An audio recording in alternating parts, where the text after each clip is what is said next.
23 دسمبر کا دن پاکستان کی تاریخ میں اہم دن ہے۔ اسی دن اسلامی جمعیت طلبہ کا قیام عمل میں لایا گیا۔ پاکستان کے قیام کو محض چند ہی ماہ گزرے تھے۔ ملک و ملت طرح طرح کے مسائل اور مشکلات کا شکار تھی۔ ایسے میں تعلیمی اداروں کا نظام بھی کچھ بہتر نہ تھا، مگر دیکھتے ہی دیکھتے جمعیت پاکستان بھر کے تعلیمی اداروں میں مقبول ہو گئی۔ طلبہ جوق در جوق جمعیت سے متاثر ہونے لگے۔ اس نے ملک و ملت اور خصوصاً نوجوانوں کی تربیت اور کردار سازی کا بیڑا اٹھایا۔ اسلامی جمعیت طلبہ محض ایک طلبہ تنظیم ہی نہیں، بلکہ پاکستان کی ایک سب سے بڑی نظریاتی قوت اور کردار سازی کا بہت بڑا مستقل اور مضبوط و مستحکم ادارہ بھی ہے۔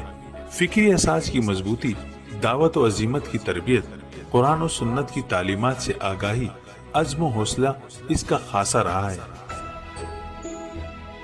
اس تنظیم کی بدولت ہی ملک و ملت کو جرت مند سیاستدان، عدل و انصاف کے علمبردار جج، قلم کی آبرو کے محافظ اہل قلم اور صحافی، پاکستان کی نظریاتی اور جغرافیائی سرحدوں کے محافظ سپاہی، اعلیٰ سیرت اور کردار کے حامل افسران میسر آئے۔ ہمارے آج کے معاشرے میں قابل قدر اور باکردار شخصیات اور اہل افراد کا تعلق دور طالب علمی میں اسلامی جمعیت طلبہ سے ہی رہا ہے۔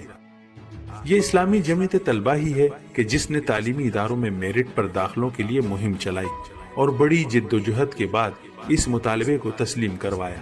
تعلیمی اداروں میں ہفتہ کتب اور کتاب میلوں کی روایت قائم کی اور ہزاروں طلبہ کو قلم و کتاب کے ساتھ وابستہ کر کے ان میں کتب بینی کا شوق بیدار کیا۔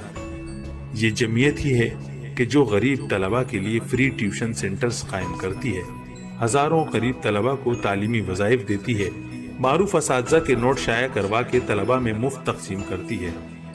اسلامی جمعیت طلبہ کے نوجوان سیلاب، زلزلہ اور دیگر قدرتی آفات کے موقع پر دن رات ایک کر کے غریب بستیوں میں رفاہی کام کرتے ہیں۔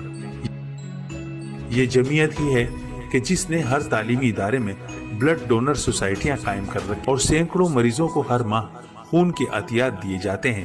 یہ جمعیت ہی ہے کہ جس نے علم و دوستی کی تحریک چلائی، تحریک نظام مصطفیٰ، تحریک ختم نبوت، طلبہ یونینز کی بحالی کی تحریک، تحریک بحالی عدلیہ اور فوجی آمریت کے خاتمے کی تحریک میں ہراول دستہ بنی رہی۔ یہ اسلامی جمعیت طلبہ ہی ہے کہ جس کے نوجوانوں نے دفاع وطن کے لیے ایک دو نہیں، ہزاروں جانوں کا نذرانہ پیش کیا۔